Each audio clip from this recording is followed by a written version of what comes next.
მოგესალმებით, მე ვარ ექიმი რადიოლოგი მაია ჭინჭარაძე და მინდა გესაუბროთ გადამწოდების სწორ მოძრაობაზე. რისთვის გვჭირდება სწორი მოძრაობა? იმისთვის, რომ გამოვიყვანოთ ოპტიმალური ულტრასონოგრაფიული გამოსახულება. სულ 5 მოძრაობა არსებობს, ეს არის სრიალი, რხევა, დახრა, ბრუნვა, იგივე როტაცია და კომპრესია.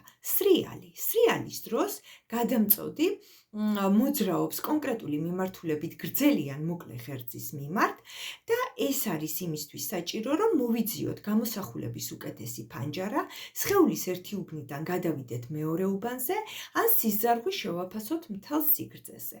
დახრა, იგივე ფენინგსაც უწოდებენ მას, ანუ მარაოსებურ მოძრაობას, როდესაც მოკლე ღერძის გასწვრივ, ხან ერთ გვერდზე ვხრით გადამწოდ, ხან მეორე გვერდზე და ამ დროს ჩვენთვის საინტერესო სტრუქტურის მრავალჯერად გამოსახულებას ვიღებთ განივ კვეთაში.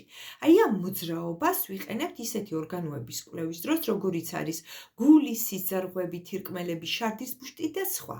შემდეგი გახლავთ რხევა.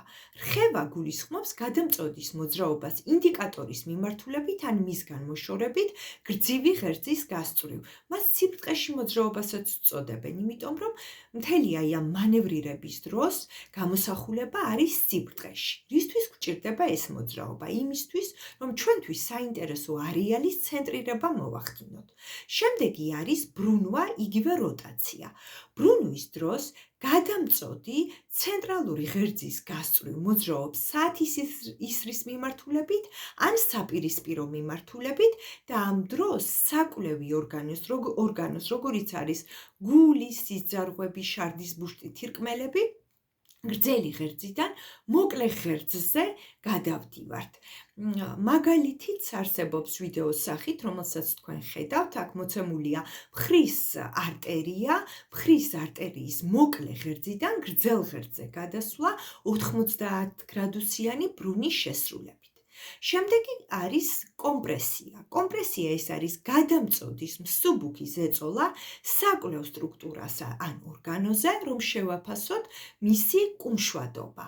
და ეს რისთვის გვჭირდება? გვჭირდება, რომ მოვახდინოთ დიფერენცირება არტერია თუ ვენა, შევაფასოთ ღრმა ვენების თრომბოზი და შევაფასოთ აპენდიქსი.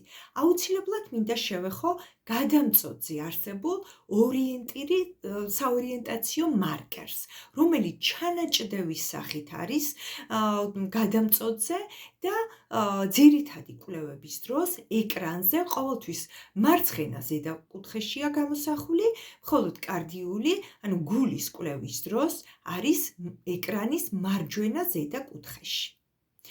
შევაფასოთ ჩვენი დღევანდელი ინფორმაცია და შევაჯამოთ, უფრო სწორად, შევაჯამოთ ის, რომ გადამწოდების მოძრაობა არის ძალიან მნიშვნელოვანი იმისთვის, რომ მივიღოთ ოპტიმალური გამოსახულება და უკვე ვიცით, რომ გადამწოდის მოძრაობის 5 ძირითადი ტიპი არსებობს. დიდი მადლობა ყურადღებისთვის, მომავალ ვიდეომდე.